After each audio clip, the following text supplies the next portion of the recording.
Slaptail squad, assemble.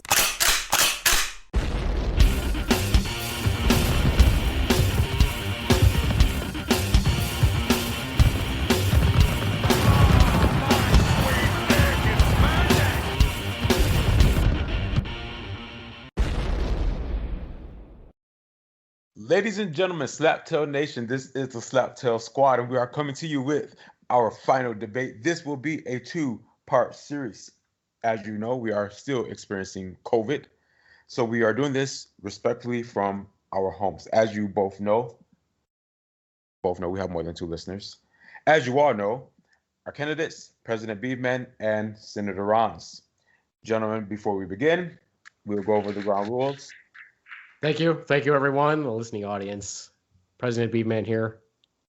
That introduction was a little bit weak. I am also Master of the Universe and ruler of the Slaptail Nation. Thank you.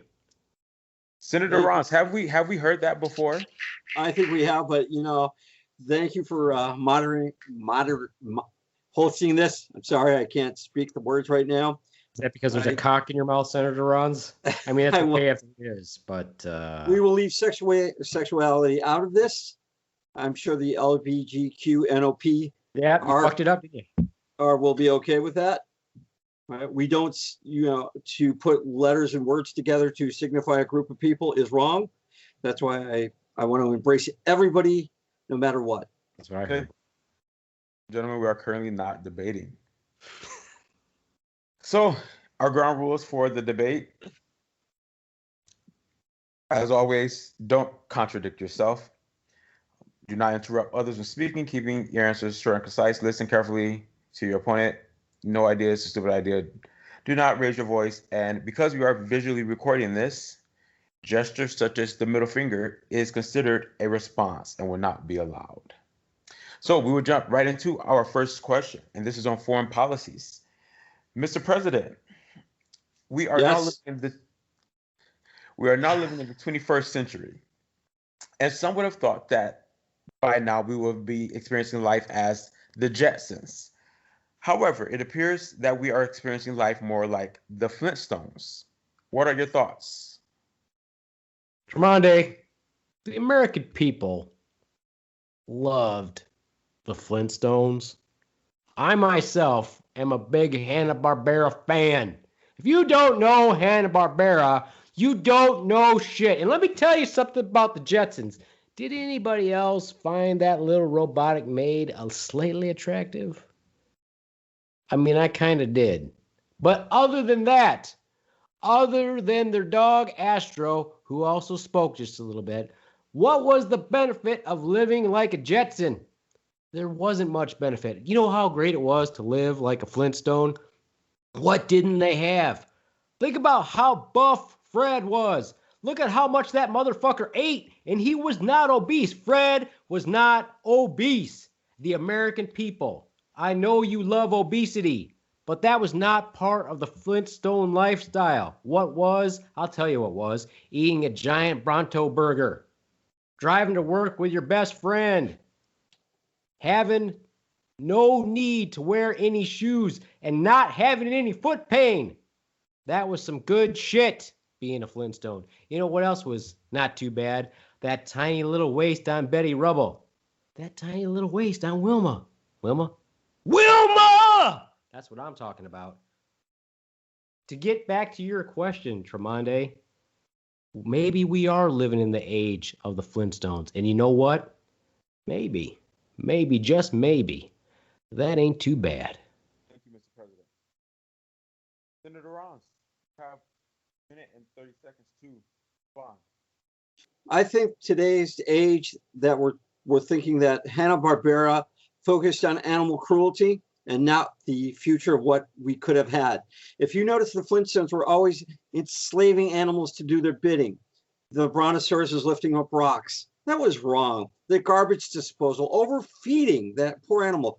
And not to mention the elephants who saw Betty and Wilma naked half the time, which of course Fred never and Barney never got to. Right? So there was animal cruelty. I didn't like that. In the Jetsons age, everything was a little bit better. Technology has been taken over. What happened? Why do we want to go back to what was when we have what we have now? I don't know. We have flying cars today. Excuse me. We have flying cars today. We have pills in form. We have houses in the sky.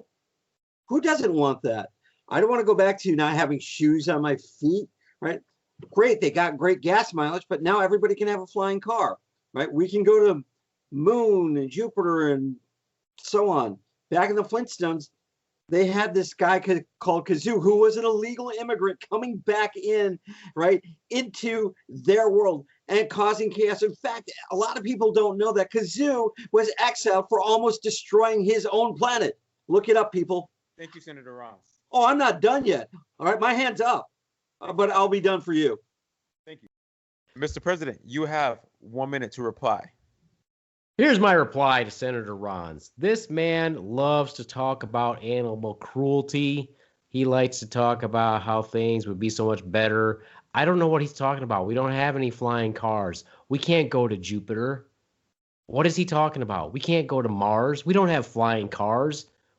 Is he just living off of too much of that ganja or too many of the fumes that he was exposed to during his long and prestigious career as a refueler where he was huffing too much? Because that was clearly what was going on. Clearly, he destroyed too many brain cells, wasn't getting enough oxygen up there. We don't have flying car, Ronz. We can't go to Jupiter, Ronz. What the fuck are you talking about, Ronz? Oh, sorry. This presidential debate. I guess I shouldn't be swearing, but what the fuck, Ronz? We don't have flying cars. What are you even talking about? Do you even know where you are right now?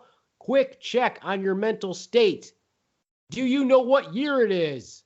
Do you know where you are? Are you confused? Thank you, Do you Mr. have President. fluid on your brain? Thank you, Mr. President. Senator Ronz, you have 1 minute for your response. We do have flying cars. We have satellites. We just landed in a satellite, or I should say a rocket on an asteroid, and it's coming back. We have all of this. I can't help it if my opponent, who wants to be blind to the facts that I'm smarter than him because I tested higher, right? I made it into the Air Force. Yes, I was a refueler. Yes, that was the case. But I was part of an ongoing, what's now will be known as the Space Force. I'm sorry, but we cannot live back in the Stone Age and not try and go to the stars. We're not talking Hanna-Barbera stars, even though I do like them. We're talking the actual stars themselves. One day we will get there. And when we get there, I will plant the flag of the American people out there going, this is a victory for not only me, but for everybody else. And including you, Tromondae, who loves to put that ball close to his mouth so we can hear him. I love that. So thank you. Thank you, Senator Ronz. President Beaveman, you have 15 seconds for your final statement. I will just say this. This man is supposed to be so intelligent with his grasp of science. You can't land on a star, you dumbass. You would burn up. You can't plant a flag on it either. You can't even get close to one. You're a moron. We can get close to a star. We can get real close to a star, and we can observe it. Right? Senator Ronz, we're going to move on to our next question. All right. If you could remove certain parts from an application, such as having an applicant choose what race or gender they identify as, what would you substitute those items with? We will start with Senator Ronz. You have 1 minute and 30 seconds for your statement. Do you believe that we can go to Jupiter? Do you believe that we can get as close as we can to a star to observe it? Right? I think those questions would be really good.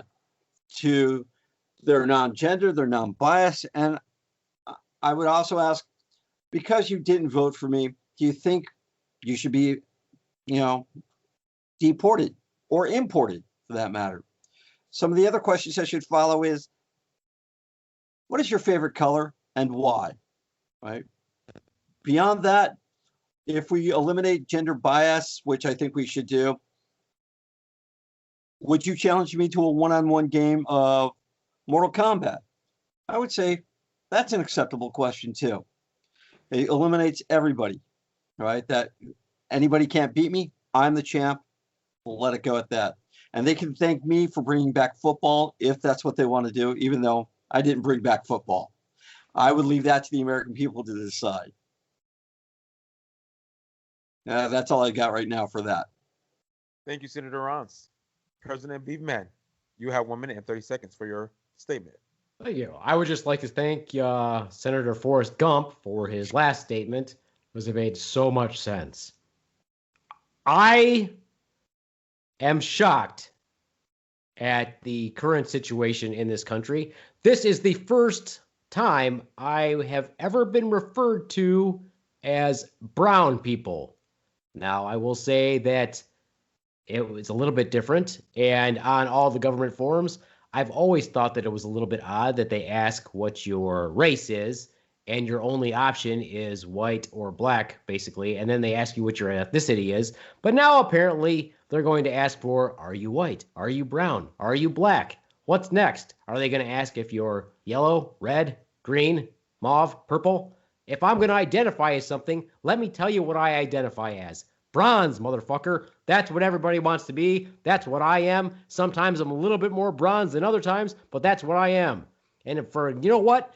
Apparently, if you're not white, you're something else. Well, you know what? I guess that's okay. I would say eliminate it all. Here's the better question, for now maybe. Are ya human? Are ya an earthling? Then maybe we can get some international travel here, and then people from other planets, because apparently we've been to Jupiter, they can say that they are from Jupiter, they're Martian, they're Jupiterian, whatever. Thank you, Mr. President. Mr. President, do you know if your opponent, Senator Ronz, have been a part of any pyramid schemes? You have 1 minute and 30 seconds for your statement. Has my opponent been a part of any pyramid schemes? I would say that the closest that he's been to I would say that he probably doesn't even know what a pyramid scheme is. If I was to ask him, hey, Ronz, have you ever been part of a pyramid scheme? He would say, no, but you know what? There's this guy who told me that if I did this work underneath him, and if I got 2 other people underneath me, and they got 2 to 4 people underneath them, that the wealth would kind of go up from there, and so that the people underneath me would make money, and therefore I would make money and make money for the person above me. And I would say, well, but Ronz, that's a pyramid scheme. And he'd say, no, it's not. Here, let me draw it out for you. And then he'd draw his guy, and then him underneath that guy, and then 2 guys underneath him, and 2 guys underneath him, and 2 guys underneath him, and et cetera, et cetera. And then I would just simply go up to it and draw a line on either side to show him the shape of a pyramid, or as my people, the people who are bronze, call it a pyramid. Has he ever been part of one? Of course he has. He just doesn't know he has. And did he make any money from it? Probably not, because it was some sort of refueling scheme that was never going to make any money in the first place. This guy huffs a little, that guy huffs a little bit more, the guy beneath me huffs a little bit more, and it all flows up from the top and all from the bottom, and there's still none of them going to make any money. But is it a pyramid scheme? Of course it is. Does he think so? Probably not. I don't think that he's even wearing pants right now. Thank you. Thank you, Mr. President. Senator Ronz, you have 1 minute and 30 seconds for your response. First of all, we all know the president is part of the Illuminati. And if you look at the Illuminati, it's a pyramid. You want to talk about the head pyramid? He's the one. He's at top of the pyramid scheme. You look up, let's say a pyramid scheme close to us, right? It doesn't require you to be bronze, white, purple, black, green, yellow. It's who's ever in charge that makes the rules. And we know who makes the rules. Right now, it's the top of the guy in charge of the Illuminati, which is, once again, I'll reiterate, a pyramid scheme. I bet right now he's got a dollar bill, and on the back of the dollar bill that he holds in his wallet, there's a pyramid scheme. There's a pyramid on the back. And if you look closely, and I mean very, very closely, you'll see that there's probably a little tiny spider in the corner of that dollar bill. But I'll tell you what, that looks suspiciously like the Beaveman, right? It does. Who's in charge of that scheme and that Illuminati? The president. And I'm not making an accusation. I'm only making a statement that could be considered an accusation, right? And what does the Illuminati do? They control the people, right? I bet if you look closer, he's got tinfoil in his house, and he wears a tinfoil hat in the shape of a pyramid to keep the thoughts out from trying to corrupt him and trying to take over his power. That's why he can't get me, and that's why I'm running for a better tomorrow. Thank you, Senator Ronz. President Beaveman, you have 30 seconds for your final statement. The American people See, he's always getting the last word in. love Illuminati. tinfoil. They love aluminum foil. This country is built on a foundation of industry, know-how, and just badassery. And that's something that Senator Ronz is never going to understand. He's been doing this job for 30 years and he still doesn't know what the hell he's doing. This man has been fueling vehicles. He can't even fuel his own car. The man can't get his own car to start. Thank you, President. Thank you, President Beaveman. Senator Ronz, 30 seconds for your final statement. I would say I know how to start my own vehicle. I don't have other people drive me around like the Illuminati head guy does. I drive my own vehicle. Do I gas it up? Yeah, unlike him, who doesn't even know where the holes are on his car. If he did, he'd be a more satisfying president to the American people, satisfying each one of those holes and knowing how to stuff them. But no, we don't know that, right? So I would say, as I run for president, don't vote for anybody else but me. I'm not the one trying to control the world. Thank you, Senator. The Illuminati is. Thank you, Senator. President Beaveman, you recently just referenced that Senator Ronz is probably not wearing pants, which is going to segue into our next question, actually, that we would like to ask. If shorts are called shorts, why aren't pants called longs? This is a good question. Senator Ronz, you will have 1 minute to start. Well, that is a good question. Once again, he stole my thoughts because I don't have a tinfoil hat on like he does. Let's not go there. But the way they were called corto pantaloons, right? Going back to his Latino or Bronze era, he would know that if he knew that word, but I know it. Corto pantaloons, short pants. They were pantaloons, pants, right? They weren't called long pants. They were just called pants. Who said that short pants had to be the way, right? I don't define pants either long or short. They are just pants to me. I'm not going to put a name on it because it's too biased, right? I'm not going to do that at all. I will leave that to the American people. And if I have my way, I will probably just ban all words referring to shorts, like cargo shorts. They're just pants, people. Let's put them on one step at a time, one leg at a time, and go out in public. Unlike a lot of people I know that don't wear pants out in public, that should. Thank you, Senator Ronz. President Beaveman, 1 minute. This reminds me of an advertisement I saw that I found perplexing. There is a method that we use for people to really think about life and think about the world in general, if you want to be a little bit philosophical. Now, I know the Ronz is not very philosophical. He doesn't think about things too much. He clearly can't even string more than one thought together. It's called the Socratic method. And this is what I pose to you, the American people. Think about this. I saw an advertisement and it said, shorts, 50% off. And I thought to myself, aren't they already 50% off? Thank you. Thank you, Mr. President. Moving on to our next question. Think about it. Think about it, people. Senator Ronz, this question is to test your intelligence. Think about that, Ronz. I will. Thank you, Mr. President. Are shorts 75% off? Senator Ronz. Sir. This question is to test your intelligence. Shouldn't take long. How many numbers actually are there? You have 1 minute for your response. To classify how many there are, that's infinity plus one.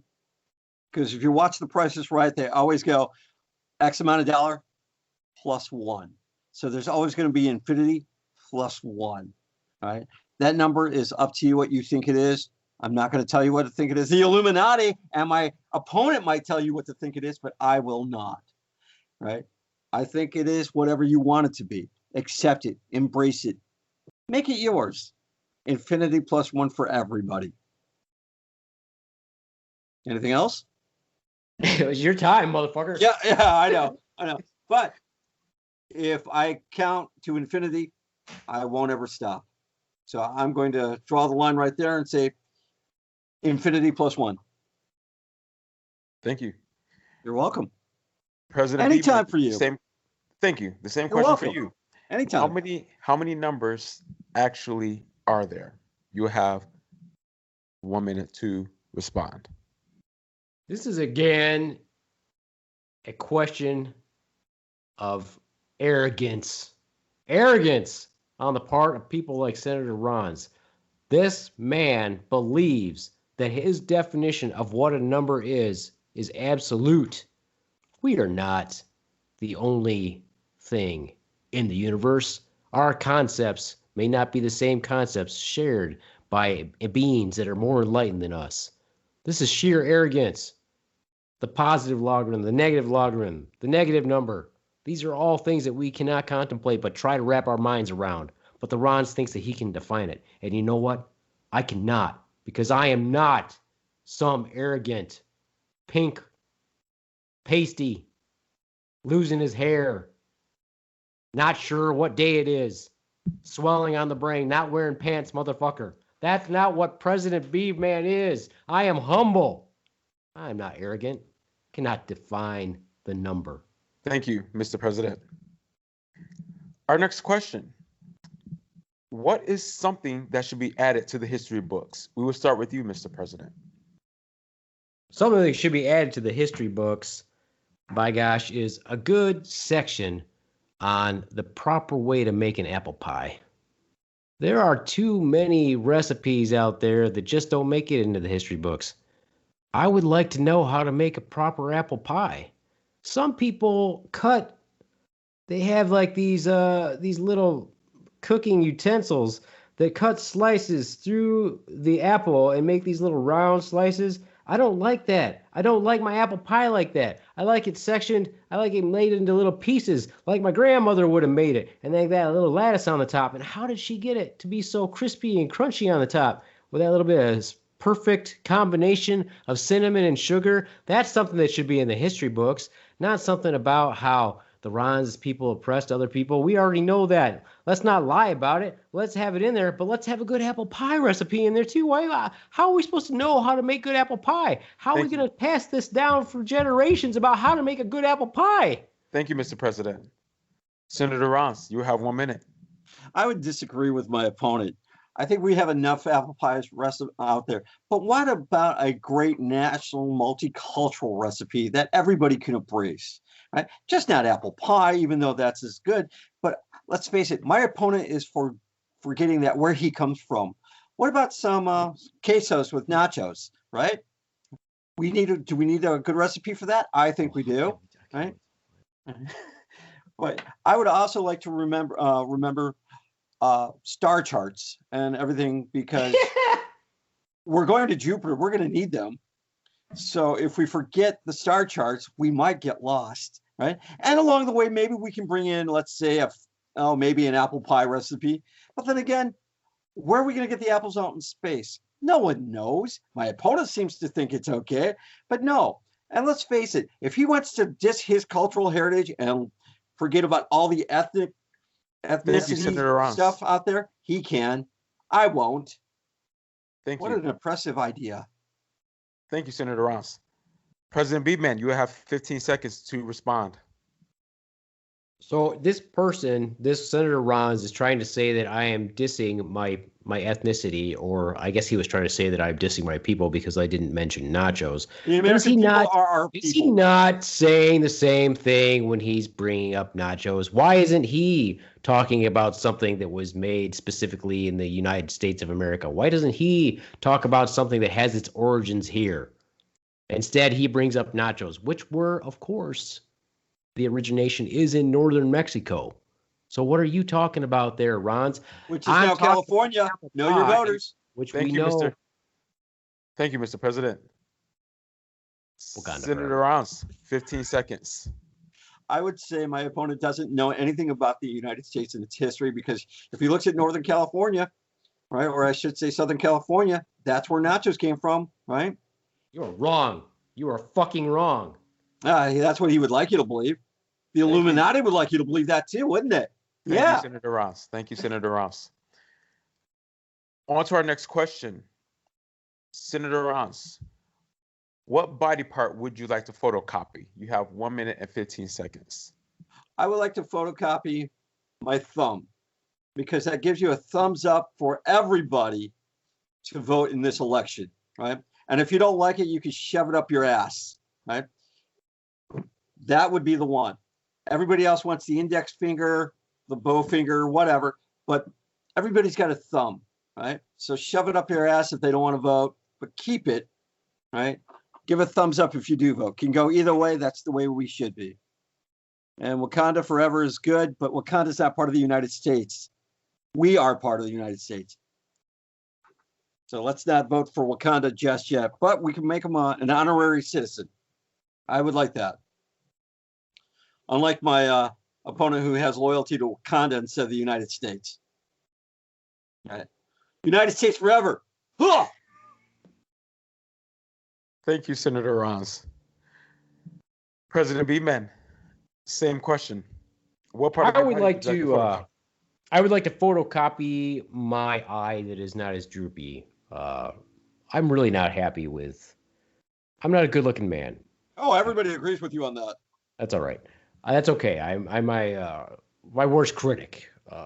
My one eye is very droopy. It looks like I had a stroke and I didn't. So I would like to photocopy my eye that is not droopy and superimpose that on top of the one that is droopy so that it doesn't look like it's droopy. I've also got a real problem with my egg-shaped head, and that's why I would not photocopy that, because we don't need to see more of that out there.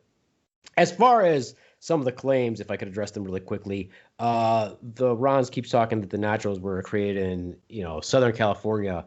I hate to break it to you, but Southern California would have been Northern Mexico because we owned all the way up to Canada, you arrogant, ignorant mofo. Arrogant. If you're going to insult me, use the words correctly. Know the language. Why of are the you people, talking? Why are you talking? Because you're listening. And that's what we should do Why for are the you American talking? people. Why are you talking when I'm supposed to be talking? Because it shows once again that you are rude, you're pink, you're bald, and you're just so angry that you've lost your hair at such a young age. Thank you, Mr. President. Senator Ronz, you have just 30 seconds to respond. I will not respond with an indignant, note the word, comment back to my opponent. I think he's a very smart person for being in the slow class of people that he's in. I think it's fantastic. Class of people. Oh, I think he's a really nice person. Yeah, class of people, you say. But as far as his Latino, I'm very proud of the fact that I know him. My godparents are Latino. I love them dearly, like but to classify them as them is wrong. But we got to get up to the slow person who believes aluminum foils keep the aliens away. Thank you, Senator Ronz. President Beaveman, you have just 30 seconds for your final statement. This man believes that he understands cultures, people, just because he knows someone. Because he knows someone with an ethnicity that is Latino, he believes he can say whatever he wants about that culture. Just as he feels if he knows someone who's black, or if he knows someone who's gay, or if he knows someone who's Native American, all of a sudden he thinks that makes him an honorary member and he can do whatever he wants. Well, it doesn't make you an honorary member. And no, you can't refer to me as SA. And no, you can't call me a class of people. What is wrong with you? We are all one. Thank you. That's what you don't understand. Thank you, Mr. President. Mr. President, after one showers, should they remain in the tub or shower space to dry off, or should they exit the tub or shower space to dry off? You have 1 minute and 30 seconds for your first statement. This is a very big conundrum. For me personally, it depends upon the space in which you're in. Do you have a shower door? Do you have a shower curtain? Are you sharing that shower with your respective other, your significant other at the same time? Here's one of those things that I find very annoying. My significant other, one, if she joins me in the shower, and I didn't ask. If I didn't ask, don't join me in the shower. It's my time, all right? If I want to clean up. But what she likes to do is get out of the shower room, and I usually try to shut the shower door because I know what's coming. She's going to flip her wet hair down to use the shower, to use her towel. And when she does that, what happens? Her wet hair splashes on the shower door, or it splashes on me. And how am I supposed to dry? I think that it's up to the individual. But me personally, I stay in the shower room to dry off if I can, because there's already enough moisture that's already there. Why do I need to get it on the bathroom floor? Why does the bathroom floor need to be wet? Why does it have to have her hair all over it? Clean up after yourself, people. Thank you. Thank you, Mr. President. Senator Ronz. Put that ball by your mouth. Thank you. Senator Ronz, you have 1 minute and 30 seconds. I would prefer that I don't have a shower door. I have a shower curtain, and I think that having an open door policy or a shower curtain policy is up to the individual. I personally don't mind it if the shower curtain is open or closed. I prefer it closed though when I shower, but that's what it is. For the most part, what does it matter, right? If I'm going to get the shower wet, it's going to be wet. If I'm going to dry off with a towel, I'm going to dry off with a towel and leave it around. I personally like taking hot showers. I don't know where I'm going with this. I thought I did. Like the American people, the way I look at it is like, you do what you want to do in your own shower. That's the way life goes. Why would I want to make it a big deal about the shower and how wet it is or how dry it is or what towels or who comes in or who goes out? The only thing I do mind is if you're going to have coyotes in the shower, right? That you lock the door so no one comes in on you, right? Because you don't need that kind of critiquing. Thank you, Senator Ronz. President Beaveman, you have just 30 seconds. I don't know who Coriotis is. Who is this Coriotis that is joining Senator Ronz in his shower? I've never met Coriotis. I don't know who Coriotis is. Does Coriotis have a Facebook profile? Does he have an Instagram? Is it a he? Is it a she? I don't know. All I know is Coriotis sometimes joins the Ronz in his shower. And apparently, not only does Coriotis join the Ronz in his shower, but somebody comes in and critiques Coriotis and Ronz in his shower. Seems a little bit strange to me. Don't know what's going on in Ronz's household, but is that what you want, America? Is it? Maybe you do. Maybe you want Coriotis in your shower. I don't know. I'll leave it up to the American people. Thank you, Mr. President. Kinda forever. Mr. President, do you believe that men should wear undershirts? You have 1 minute for your first statement. Do I believe? It depends on what they're wearing, and it depends on the size of their breastises. Some men have some breastises that are just pretty large, and they might have to consider wearing some sort of undershirt. They might even have to consider wearing something.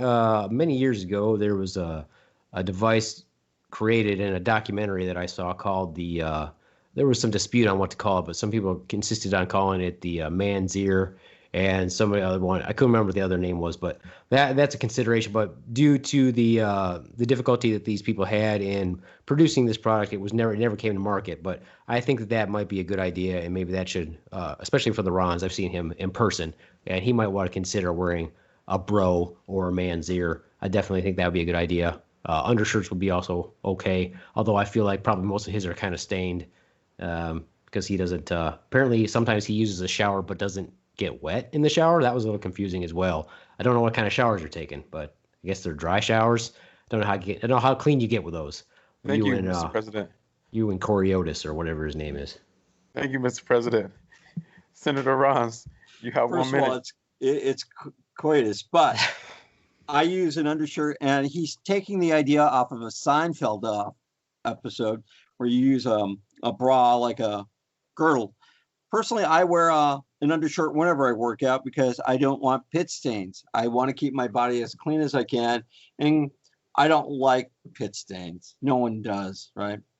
So with that said, I think undershirts should be an option for people, but there are some people that definitely need them because they sweat profusely, and you really don't need to be that smelly, right? And then you can take a shower afterwards.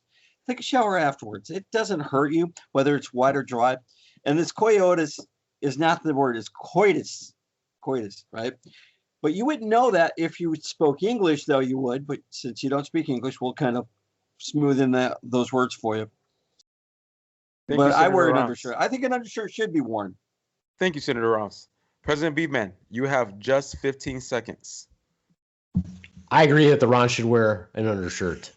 I also don't know what he means when he says workout because from here and from what I've seen, I cannot tell that the Ronz works out at all. So I'm not sure what his workout would entail. Would it be a workout that I would consider an actual workout? I'm going to Thank you, guess Mr. no. President. Thank you, Mr. President. Senator Ronz, final 15 seconds. I disagree with him. I work out profusely. I work 3 or 4 days a week, unlike my opponent who thinks he works out by driving an hour, watching the road, driving an hour back, drinking coffee. Right? If you want to call that a workout, then he works out every day of the week, and he should be in top-notch shape. Thank you. Thank you, Senator Ronz. Senator Ronz, you spoke of pit stains, which actually leads us to our next question. Spray deodorant or stick deodorant? You have 1 minute for your statement. Stick deodorant, because spray deodorant kills the environment. The fluorocarbons just go out and just try to eat away the ozone, which of course, that's another way for those aliens to get in. We just know that big hole's out there, and we're slowly limiting, putting our carbon footprint, and the ozone starting to heal itself. It'll go back to that hole will be closed, like all the time. Unfortunately, my opponent likes a big hole to go into. He always likes that. And what we want to do is I want to make sure that we have a safe environment, that we can leave it to our future, our kids, and those people from Southern California who think Canada is part of Mexico. I really do. Everybody should enjoy what is going on. Thank you for your approval. I like that. And I expect your vote, by the way, Tromondae. Thank you. Thank you, Senator Ronz. I like you too. Thank President Beaveman, you have 1 minute for your statement. The number one ingredient in a stick deodorant is aluminum. Science has shown that the accumulation of aluminum in the brain actually leads to Alzheimer's. That is why I think that the Ronz has been using aluminum his entire life. Let me tell you something else. You think that the spray-on deodorants ruin the environment? You know what ruins the environment, Ronz? What's that? Windmills. Windmills ruin the environment. There is so much pollution that comes from a windmill. There's more pollution that comes from a windmill than a coal mine. There's more pollution that comes from a windmill than a billion cars. And I got this from a very reputable source. That windmills are destroying the ozone layer because of all the pollution that comes from the use of a windmill. So wind is not this great natural resource that my opponent would have you believe. I got this from a reputable source, a scientific. Well, I think it was a gut feeling. Actually, he said I think it was a gut feeling, but he Did the said Illuminati tell you that? A lot of pollution from windmills. Thank you. And stick deodorants. Thank you, Mr. President. Senator Ronz, you have 30 seconds for your rebuttal. I lived in the Netherlands for 2 years. I didn't see one windmill create a problem. As far as the aluminum, now we know how you can't see it. Then how do you know it exists? I will defer that to my opponent. Ask people who believe in God. You're godless, Pinky. I would say that the aluminum that has gotten into my opponent's brain to keep out the thoughts of evil people and righteous people have really affected him. I've never seen a windmill affect anything. I think they're good for the environment and good for people. Thank you, Senator Ronz. President One Beaveman. more thing I'd like to add to that real quick is that 300,000 birds die every year of windmills. 3 million birds die because of cats. No one ever goes after this. Damn cats. They should be brought in, rounded up, and sentenced. Thank you. Thank you, Senator Ronz. President Beaveman, you have 30 seconds. Yeah, I was wondering when he was going to go there. This man is completely prejudicial against cats. Every time there's this man is I like pussy. I really do. And filters so much money to so many organizations that round up cats and euthanize them, taking cats out of the hands of babies, out of hands of American children, and euthanizing them because he believes that cats are the devil. You know what else is really crazy? The Ron thinks that all cats are females and all dogs are males. Where does he get that? This is just completely ridiculous. He thinks that. He thinks that if that was the case, what are they doing? Are they splitting in half? Is that how they're reproducing, Ronz? Thank you, Mr. President. Senator Ronz, I'm going to give you a chance to respond to these statements that your opponent has stated. You have 30 seconds. First of all, I like cats and dogs. All dogs go to heaven. All cats go to heaven. I love the movie. It was great. And I even like the series Cat Dog. As far as cats being herded up, we have an overpopulation. of cats. We have Did an you just say we have an old people overpopulation? Is that what you just said? I said overpopulation. Unlike my colleague here who thinks old people are out there taking away his aluminum foil. Right? I think that dogs and cats are great. There is an overpopulation of both. I really do believe that, but they should be neutered. Like some people I know, but I won't go there at all. I think also that as long as we can control the population, right, we want to have this onset. But I think windmills, cats, and dogs contribute to the environment, but one is contributing much better than the other. Which one? You decide. Thank you, Senator Ronz. Any time for you, Tromondae. Anytime. All right, gentlemen, this will be our final question for this first part of our debate. Be okay if I respond to what he just said, just briefly? Oh, yeah, by all means, please. I will allow 30 seconds. I would just like everyone to realize that he said that things that he does not believe will contribute to this planet should be rounded up.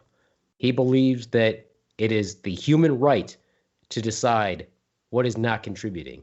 That is arrogance. That does not contribute to the universe. And therefore, thought processes like that are in line with, dare I say it, with Hitler himself. Thank you. You dare say that? No, it doesn't. Thank you. Final question for this portion of our debate. The lyrics, "My milkshake brings all the boys to the yard." What is it about this milkshake that has that ability? We will start with you, Mr. President. I'd say that's pretty obvious. The number one addictive substance on the planet known to any organism is sugar. That is what brings all the boys to the yard. Sugar. Sugar is more addictive than cocaine. It's more addictive than meth, heroin. It is more addictive than cigarettes. That is what brings the boys to the yard, sugar. And that is why there is such an epidemic in this country of obesity. And Ronz knows what I'm talking about because he's obese. And that's what brings them to the yard. It's sugar. And by gosh, something really needs to be done. But if Ronz is elected president, obesity will reign supreme. Thank you. Thank you, Mr. President. Senator Ronz, you have 1 minute for your statement. Okay, first of all, I'd like to say and respond to that, I'm not obese. Second, I do agree with what he's saying. It's sugar that's addictive, but what else is bringing? Maybe she's got the only place out there that has milkshakes, right? She has a monopoly on the place. Let's face it, we don't like monopolies in this state, right? We believe in a free capitalistic enterprise for everybody to try to get ahead. Maybe she's just cornered the market and now she's like, well, you can't go anywhere else. Big corporation has taken over, and maybe she's got the only place where they do sell the sugar that bring it all to her yard. Baby, she's the only one in her community to have this place, and no one else can get to it anywhere else. Unlike my opponent who thinks he's Latino or bronze, and he's actually a pasty white Caucasian guy who goes to a tanner a lot. Let's face it, we know that. But we'll let the American people decide. I think it's also her dance. I would like to respond to what he just said. Oh, yeah, you would like to respond to everything, wouldn't you? I want to respond because I got my butt hurt. This is not some gay porno. Live with it and deal with it. Right? You got your feelings hurt. I'm Latino. I'm Mexican. I'm Hispanic. Yeah, so am I. Somewhere along the line, we're 58% white, Chicano, African American. We're all of these. Get used to it. We are everybody and we are everything. Like the illumination has taught you. We are everybody. We are everywhere. Thank you, Senator Ronz. President Beaveman. Providing anything for you. Gosh, you're such a great person at this. President Beaveman, what are your thoughts about the senator just saying this is not a gay porno? What are your thoughts about that statement? I just think that the man has some sort of issue with people who are gay. He refers to them as the gays. He was not aware that gays are happy in this case. That people it means happy. You took it out of context. He was not takes aware. Everything out of context. He believes that gay is a choice. He also believes that he was just recently astounded by the fact that gay people could have children. Now, though, that he knows someone who is gay, he believes he understands everything there is to know about it. I would also like to point out in that the Ronz made my point for me, what I had said earlier. Being a brown man does not mean that I'm brown. Being of a Hispanic ethnicity does not mean that I am brown. It means that I identify as that. Just as being white does not mean that you are white in color. The Ronz is pink, but he is a white man. I would also like to point out that some of my, quote, black friends, they are not my definition of black. They are brown. Quote, black friends? You got to put air quotes that you have black friends? Why can't you just call them friends? Because black Look at him, he quotes again. Is a ridiculous connotation. It is a ridiculous label. It is ridiculous to refer to people by a color. If you are black, but your skin is not darker than mine, why are we calling you black? It is a label that was slapped on people, just as now they are slapping this label of brown on people of Latino ethnicity. I know plenty of people who are Middle Eastern. Are they also now brown? Is that what we're all going to go with? Instead of labeling everybody by a color, let's just make them. Why do we even have to have that as a label on any forms? Why do we have to have that as an identifier? It's ridiculous. Thank you, President. Thank you, President. I'll agree with my Senator opponent. Ronz, because this was not an official question, I will allow you time to respond. No need to. No need to. I will agree with my opponent. Why label everybody? Right? What he says is true. We don't need a color. We just need someone who's broken the law to be identified with. So let's say the Beaveman who goes out and breaks the law, right? We'll just say, oh, you pulled a Beaveman. And we could show him the pictures of what a Beaveman looks like. And so you don't pull that stunt again. So I don't believe in labels. I never have. In fact, I don't have labels on my pants. I don't have labels on my shorts. I don't have labels in my shirt or my undershirts. I don't believe in labels. Labels shouldn't be there. The only time you should have a label is on the food that you're eating to see how much sugar it contains, because that's where you want the sugar in your milkshake, because it brings all the boys and the voters to your yard. Vote for me. Thank you, Senator Ronz. Oh, you're more than welcome, Tromondae. Thank you. President Beaveman, if you would like 10 seconds for any final statements, you have the floor. American people, it's all about choice. It's about choice. It's about Americans. It's about America. We are all one, and hopefully someday all the borders will be erased, and we'll realize that we're just earthlings. We're humans, and that every animal on this planet deserves the same opportunities that we have. If you're a cat and you want a job, by God, you should have a job. And not all cats are female, people. Get that out of your mind. It's not true just because the Ronz believes it and all dogs are not males. What's wrong with you? Thank you, Mr. President. Senator Ronz, you have 10 seconds for your final statement. I believe all cats and dogs are equally and sexually alike. You can't tell them apart sometimes. And I believe that we should go beyond our borders. All borders should be erased, especially when we're headed to Mars. We should have no borders there, too. Unlike my opponent who thinks borders are a good thing. And I just said that the borders should be. I just said that they should be. See how he repeats himself? Too much aluminum foil in his diet. All right, Slaptail Nation. This is the Slaptail Squad with our first half of our debate. Please join us for part 2. Now we will go into our commercial break. Say there, members of the Slaptail Nation. Do you like coffee? Well, who doesn't like coffee? I like coffee. I drink coffee. Honestly, I drink coffee way too much. But the point is, if you like coffee and you like supporting veteran-owned businesses, then check out Carrie's Scars and Stripes Coffee. And you can find her on Instagram at Carrie's_brew. And you can also find her on Facebook at Carrie's Scars and Stripes Coffee. Check them out and support veteran-owned businesses. All right, Slaptail Nation. This is the Slaptail Squad wrapping up our debate. Please join us for part 2 of our presidential debate with the Slaptail Squad.